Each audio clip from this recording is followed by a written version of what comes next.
Assalamualaikum warahmatullahi wabarakatuh.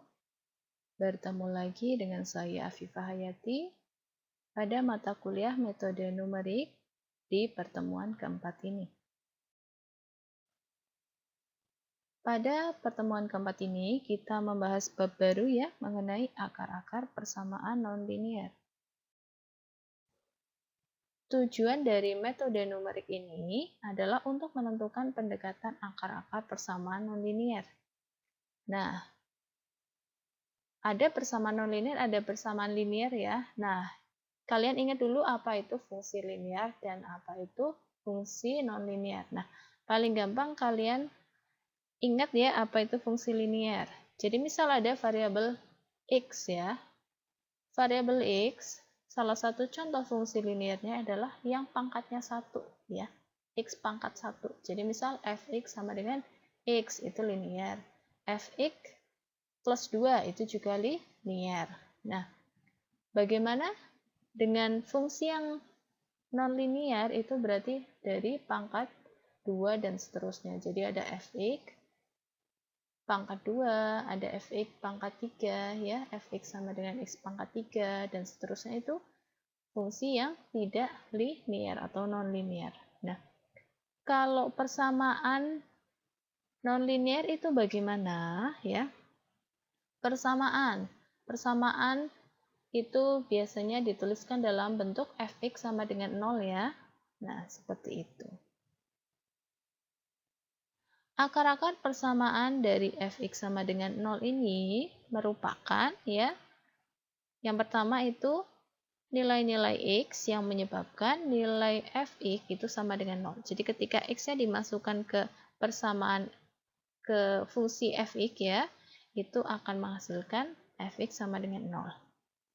Lalu yang kedua, akar-akar persamaan dari fx ini juga merupakan titik-titik potong antar kurva fx ya dengan sumbu x. Ya. Contoh, ini diketahui fungsi ya, fungsinya adalah fx sama dengan x kuadrat min 2x plus 1. Maka persamaan fx sama dengan 0 itu kan ekuivalen dengan x kuadrat dikurangi 2x plus 1 sama dengan 0. Kita cari nih akar-akarnya dari fx sama dengan 0 berapa. Ini kalian lihat persamaannya, ini bisa kita selesaikan dengan faktorisasi ya. Jadi x kuadrat min 2x plus 1 itu sama dengan 0 ya, ekuivalen dengan x min 1 kuadrat ya, sama dengan 0. Berarti x1 sama dengan x2 ya, yaitu 1. Nah, penyelesaian persamaan kuadrat ax kuadrat plus bx plus c sama dengan 0 itu juga dapat dihitung menggunakan rumus. Nah, ini biasanya kalian kenal sebagai rumus ABC ya. Jadi, x1, 2 itu sama dengan apa? Min b plus minus akar b kuadrat min 4ac per 2a. Rumus ini digunakan untuk sebarang persamaan kuadrat ya. Nah, kalau tadi dari contoh itu pakai metode faktorisasi, tapi kalian juga bisa langsung menggunakan rumus ABC ini ya, untuk mencari ya akar-akar dari persamaan fx sama dengan 0 itu. Seperti itu. Jadi memang tidak semua persamaan fx sama dengan 0 ya, dapat dicari dengan metode pemfaktoran. Nah, kalau tidak dapat difaktorkan, kalian silakan pakai rumus ABC ini.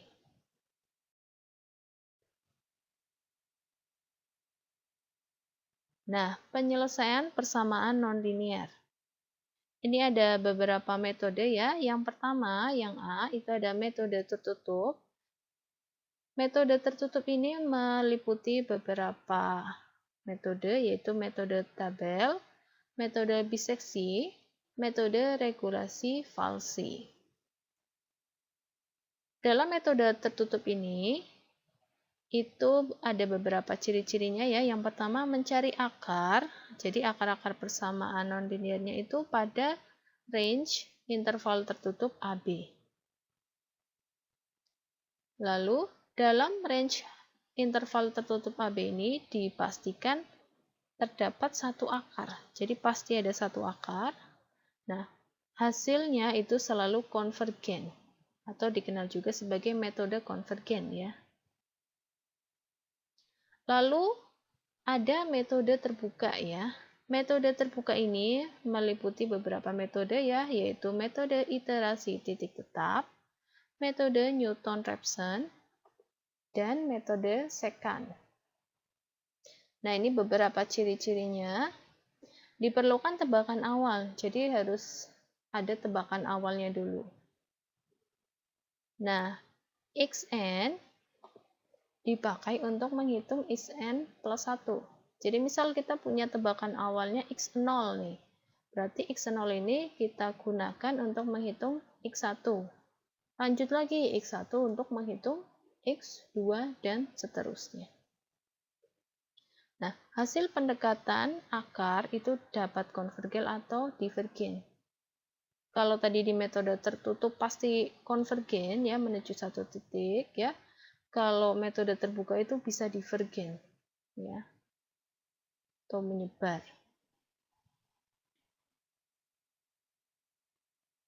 Ini sebagai catatan.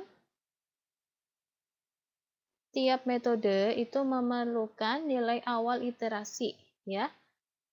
Yang diambil di persekitaran nilai-nilai akar dari persamaan fx sama dengan 0. Jadi misal akarnya ya, hasil eksak dari akarnya, misal x sama dengan 1 akarnya. Berarti di sekitaran 1 itu bisa 0,9 atau juga bisa 1,1 seperti itu.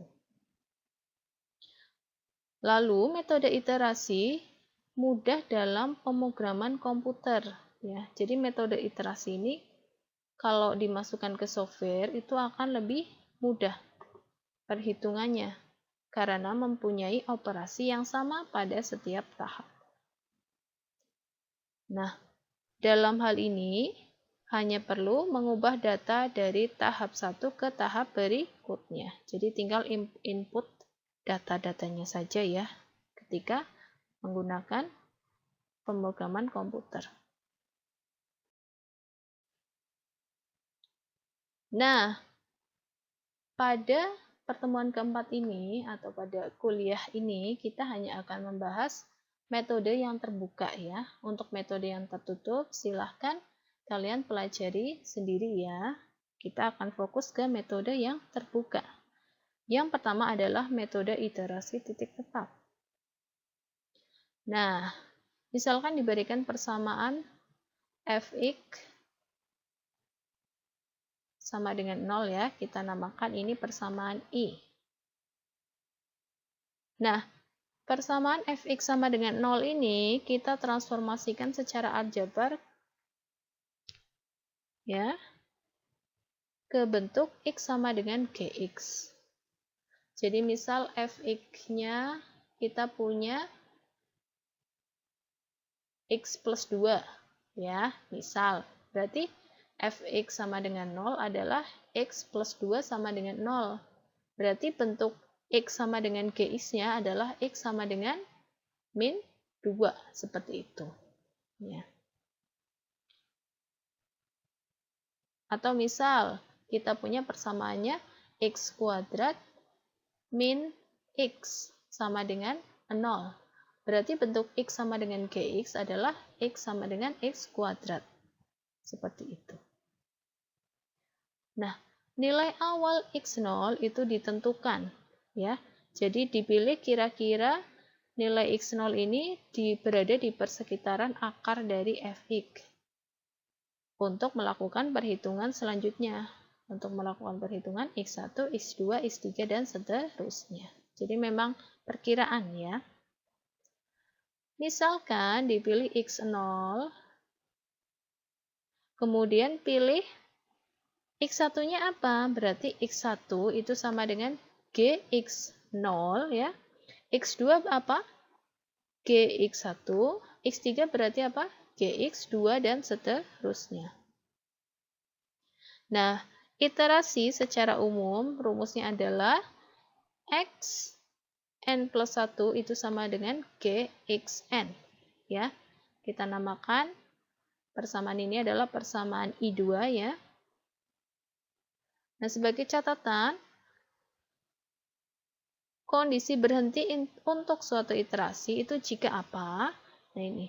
Jika nilai mutlak dari xn plus 1 dikurangi xn itu kurang dari epsilon ya. Nah, ini kita namakan persamaan I3 atau menggunakan galat relatif untuk hampiran nilai mutlak dari xn plus 1 dikurangi xn ya per xn plus 1 kurang dari delta. Dengan epsilon dan delta ini adalah nilai toleransi yang ditetapkan sebelumnya. Ingat nilai toleransi itu apa? Epsilon x ya, ingat rumus epsilon x ya. Cek di pertemuan sebelumnya. Proses iterasi persamaan I3 itu dikatakan konvergen untuk suatu nilai awal x0 jika barisan x1, x2, x3 itu konvergen ya. Nah, teorema syarat cukup konvergenan. Ini bunyinya, diberikan X sama dengan S, itu merupakan penyelesaian dari persamaan X sama dengan Gx, dan G ini mempunyai turunan yang kontinu, ingat ya, fungsi kontinu ya, dalam interval I yang memuat S ya.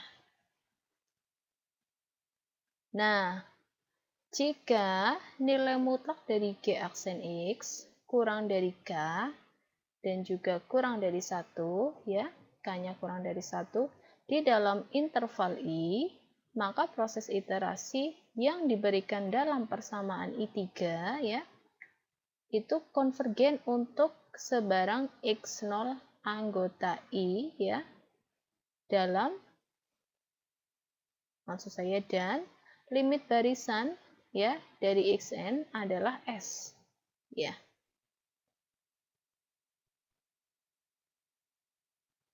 Nah, ini ada syarat konvergensinya. Pada range interval tertutup S min H, S plus H, dengan S-nya adalah titik tetapnya ya. Itu yang pertama, jika G aksen X lebih dari 0 dan kurang dari 1 untuk setiap X anggota interval I, maka iterasinya konvergen monoton. Lalu yang B, jika G aksen X itu lebih dari min 1 kurang dari 1 untuk setiap X anggota interval I, maka iterasinya konvergen berosilasi. Berosilasi itu membentuk gelombang ya.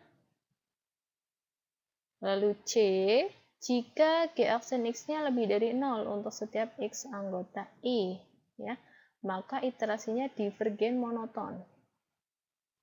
Lalu untuk D, jika G aksen X-nya kurang dari min 1 untuk setiap X anggota interval I, nah ini maka iterasinya divergen berosilasi. Contoh, ini carilah hampiran nilai akar dari fungsi fx sama dengan x kuadrat dikurangi 3x plus 2 ya, dengan epsilonnya adalah 0,001. Jadi nilai toleransinya adalah 0,001. Nah, gunakan ketelitiannya 4 angka desimal ya. Penyelesaian. Nah, kita punya fx-nya apa? X kuadrat dikurangi 3x plus 2 ya. Berarti persamaannya adalah x kuadrat dikurangi 3x plus 2 sama dengan 0. Nah, ini kebetulan fungsinya itu bisa kita faktorisasi ya. Itu akan ekivalen dengan x min 2 dikali x min 1 sama dengan 0. Nah, berarti kita punya penyelesaian akar-akar eksaknya ya, adalah X1 sama dengan 2 atau X2 sama dengan 1 ya.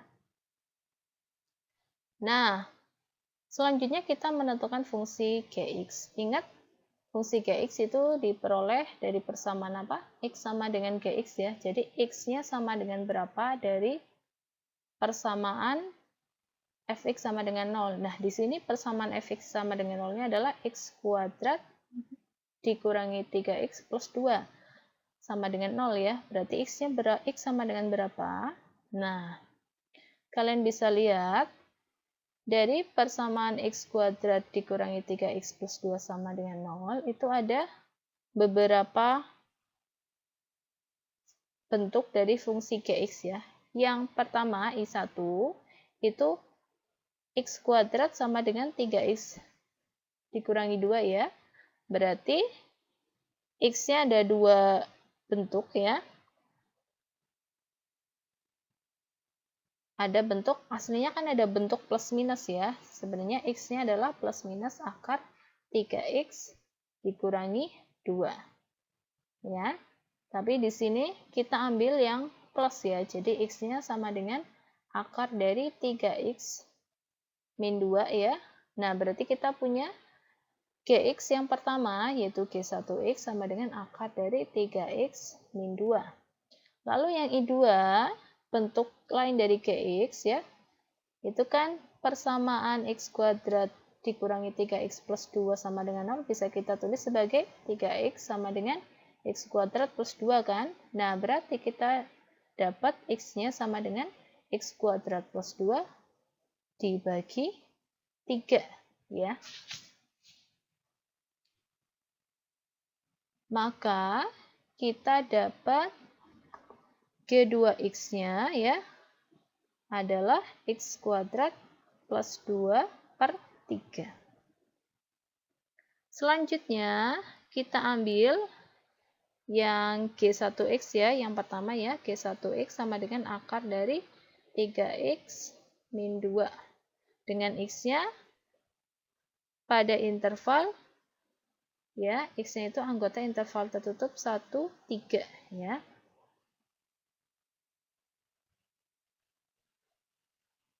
Untuk mendekati x1 sama dengan 2 ya. Jadi penentuan interval tertutup 1, 3 itu kita ambil saat ya kita mencari pendekatan akar berapa. Nah, di sini kan yang dicari itu kan untuk mendekati akar x1 sama dengan 2. Nah, 2 ini harus dimuat dalam interval tertutupnya yang kita ambil. Nah, makanya kita ambil interval tertutupnya adalah 1, 3 ya. Seperti itu. Bisa juga interval tertutupnya adalah 0, 3 itu juga bisa ya. Pokoknya duanya atau akarnya itu ya, akar eksaknya itu berada dalam interval tertutupnya. Nah, berarti G1 aksen X, turunan pertamanya dari G1 adalah, ini silakan ya kalian cek kalkulus 1, ini kita pakai aturan rantai ya, itu sama dengan setengah dikali 3x min 2 pangkat min setengah dikali 3. Berarti ini akan sama dengan 3 per 2 kali akar 3x min 2. Ya. Nah, kita ambil ya tebakan awalnya, x0-nya adalah 1,5. Ingat, tebakan awal itu harus diambil di sekitar akarnya ya. Nah, di sini kan akarnya 2. Berarti kita ambil tebakan awalnya di sekitar 2 ya. Makanya di sini kita ambil x0-nya sama dengan 1,5 ya.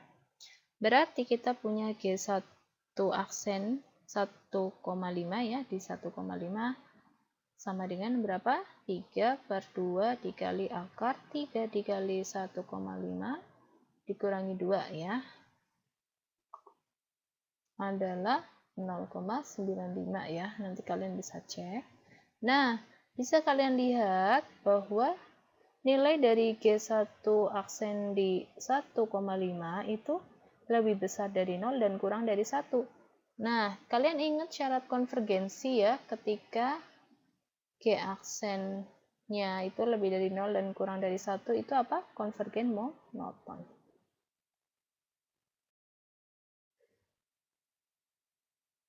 Nah, karena tadi x0 ya sama dengan 1,5 itu konvergen ya, berarti kita ambil nilai awalnya adalah x0 tersebut ya, yaitu 1,5. Jadi memang kita sebisa mungkin ambil tebakan awalnya itu yang konvergen ya. Nah, berarti x1 sama dengan g1 x0 ya, sama dengan akar dari 3x0 min 2, sama dengan akar dari 3 dikali 1,5 dikurangi 2 sama dengan 1,5811 ya. Ingat tadi di soal diminta ketelitian desimalnya 4 ya. X2 sama dengan G1 X1. Berarti akar dari 3 dikali X1 min 2 ya, sama dengan akar dari 3 dikali 1,5811 dikurangi 2 ya, sama dengan 1,6562. Nah, dari X1, X2 ini kita bisa menentukan apakah iterasinya berhenti atau tidak ya. Tadi iterasi berhenti jika apa? Jika memenuhi pertidaksamaan yang I3 ya. Berarti yang nilai mutlak dari xn plus 1 dikurangi xn itu kurang dari epsilon. Kita tadi punya epsilonnya berapa? 0,001 ya.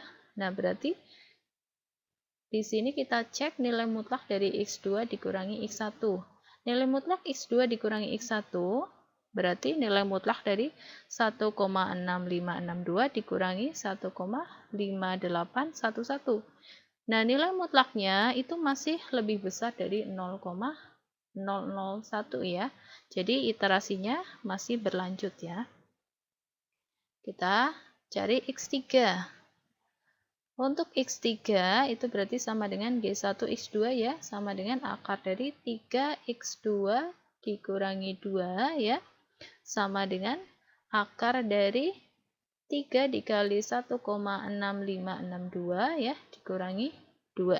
Ini sama dengan ya 1,7229. Nah, sekali lagi kita cek nilai mutlak dari xn plus 1 dikurangi xn, berarti nilai mutlak dari x3 dikurangi x2. Nah, berarti nilai mutlak dari 1,7229 dikurangi 1,6562. Itu nilai mutlaknya 0,0667 ya. Nah, itu berarti masih lebih besar dari epsilon, yaitu 0,001 ya. Berarti kita lanjut iterasinya. Nah, x4 sama dengan G1 x3 sama dengan akar dari 3 dikali x3 dikurangi 2 ya, sama dengan akar dari 3 dikali 1,7229 dikurangi 2, itu sama dengan 1,7801. Nah, lagi kita cek nilai dari nilai mutlak x4 dikurangi x3, yaitu nilai mutlak dari 1,7801 dikurangi 1,7229. Itu nilai mutlaknya adalah 0,0572. Nah, itu masih lebih besar ya dari 0,001 ya. Berarti kita lanjut iterasinya. Nah, X5 sama dengan G1 X4. Nanti kalian bisa cek bahwa hasilnya adalah 1,8276. Kita cek lagi nilai mutlak dari X5 dikurangi X4. Berarti nilai mutlak dari 1,876 dikurangi 1,7801. Ternyata hasilnya 0,0475. Itu masih lebih besar dari 0,001. Lanjut lagi iterasinya. Berarti kita hitung X6 sama dengan G1 X5. Nanti kalian akan dapat hasilnya 1,8662. Sekali lagi kita hitung nilai mutlak dari X6 dikurangi X5. Berarti nilai mutlak dari 1,8662 dikurangi 1,8276. Yaitu 0,0386. Ini masih lebih besar dari epsilon ya. Lanjut lagi, iterasi selanjutnya, X7 sama dengan G1 X6. Kalian nanti bisa cek bahwa hasilnya 1,8970. Kita cek lagi nilai mutlak dari X7 dikurangi X6 ya. Berarti nilai mutlak dari 1,8970 ya dikurangi 1,8662 ternyata hasilnya 0,0308. Itu masih lebih besar dari epsilonnya ya. Berarti kita lanjut lagi.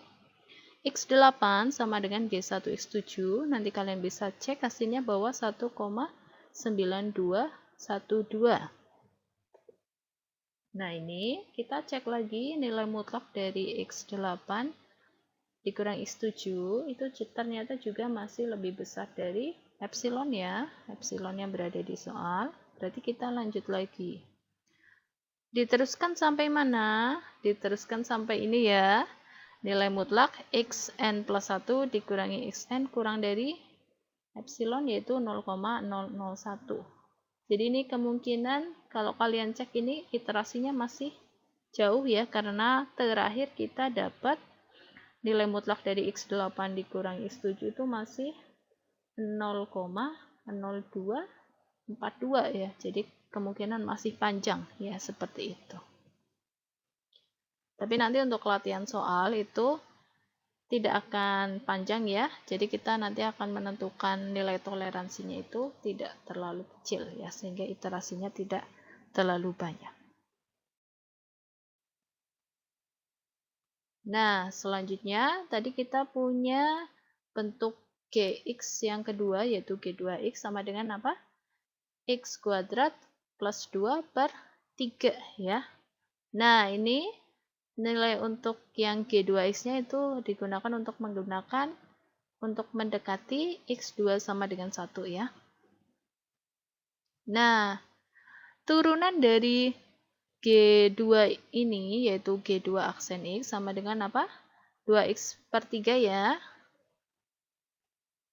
Nah, kita cari ya tebakan awal yang konvergen. Nah, di sini diambil X0-nya 0,7. Nah, berarti G2 aksen di 0,7 kita dapat 2 dikali 0,7 per 3 itu sama dengan 0,47 ya. Nah, 0,47 itu jelas lebih dari 0 dan kurang dari 1. Berarti dia konvergen monoton. Pokoknya cari X0 itu yang menghasilkan konvergen ya. Konvergen monoton ya. Yang ketika dimasukkan ke turunan Gx-nya itu akan menghasilkan lebih dari 0 dan kurang dari 1. Nah, itu kita gunakan sebagai tebakan awal. Berarti kita bisa ambil 0,7 ini. Nah, kita ambil nilai awalnya adalah X0 sama dengan 0,7 ya, yang konvergen monoton itu. Nah, berarti iterasi yang pertama X1 ya sama dengan G2 X0, berarti apa? X0 kuadrat plus 2 per X0. Nah, kita masukkan nilainya akan mendapatkan nilai 0,83. Lanjut, X2 sama dengan G2X1. Nanti kalian akan dapat hasilnya 0,8963. Saya ingatkan kembali, tingkat ketelitiannya adalah 4 desimal ya. Nah, kita cek ya. Nilai mutlak dari X2 dikurangi X1. Nah, itu berarti nilai mutlak 0,8963 dikurangi 0,83 ya, sama dengan 0,0663, berarti itu masih lebih besar dari epsilon ya, 0,0 0,1. Kita lanjut ke iterasi selanjutnya, X3 sama dengan G2, X2. Itu kalian akan mendapatkan hasilnya 0,9345.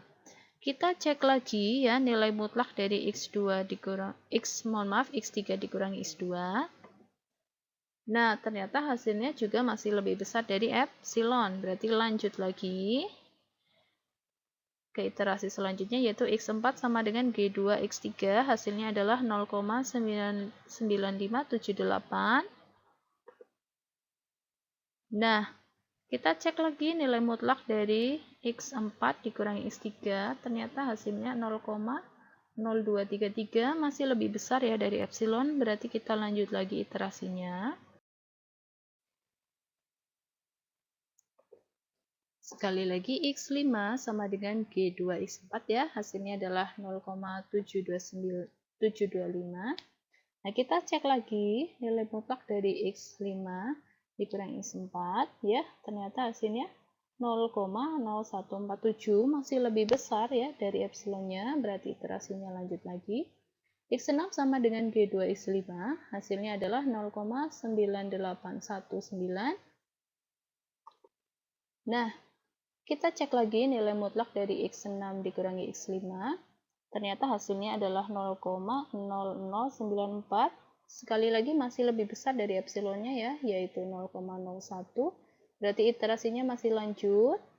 X7 sama dengan G2 X6 ya, sama dengan 0,9980. Nah, kita cek lagi nilai mutlak dari X7 dikurangi X6 juga masih lebih besar dari 0,001 ya. Berarti kita lanjut lagi, iterasi selanjutnya X8 sama dengan G2 X7, yaitu 0,9920. Nah, kita cek lagi nilai mutlak dari X8 dikurangi X7. Ternyata hasilnya itu 0,006 ya, itu juga masih lebih besar dari epsilon. Kita lanjut lagi, X9 adalah 0,9947. Nah, kita cek lagi nilai mutlak dari X9 dikurangi X8 itu 0,0027 ya, itu juga masih lebih besar dari epsilonnya, yaitu 0,001. Lanjut lagi iterasi selanjutnya, yaitu X10 sama dengan G2 X9, itu sama dengan 0,9965. Nah, kita cek lagi nilai mutlak dari X10 dikurangi X9 itu hasilnya 0,0018. Nah, ini sudah mulai mendekati epsilon ya, nilai toleransinya. Nah, tapi ini masih lebih besar dari 0,01 ya. Berarti iterasinya masih berlanjut. Nah, X11 sama dengan G2 X10, hasilnya adalah 0,9977.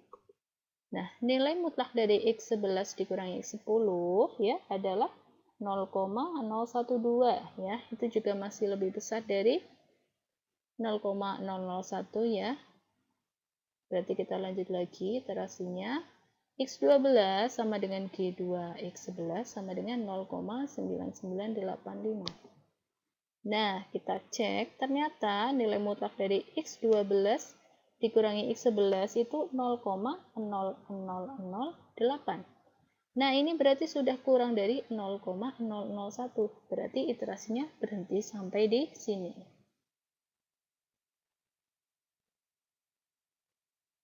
Karena ya, ini ya, nilai mutlaknya tadi ya, X12 dikurangi X11 itu 0,008 kurang dari 0,001 ya, maka iterasi dihentikan. Jadi nilai hampiran akar ya dengan nilai tebakan awal X0 sama dengan 0,7 adalah 0,9985 pada iterasi ke-12.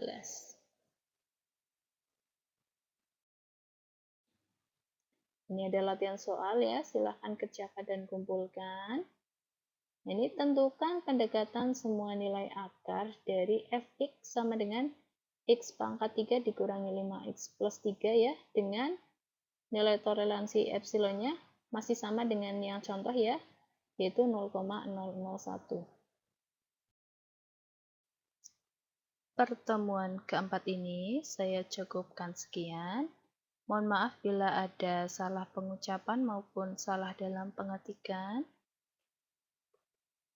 Jika ada pertanyaan, silahkan disampaikan saat jam kuliah berlangsung. Terima kasih atas perhatiannya. Wassalamualaikum warahmatullahi wabarakatuh.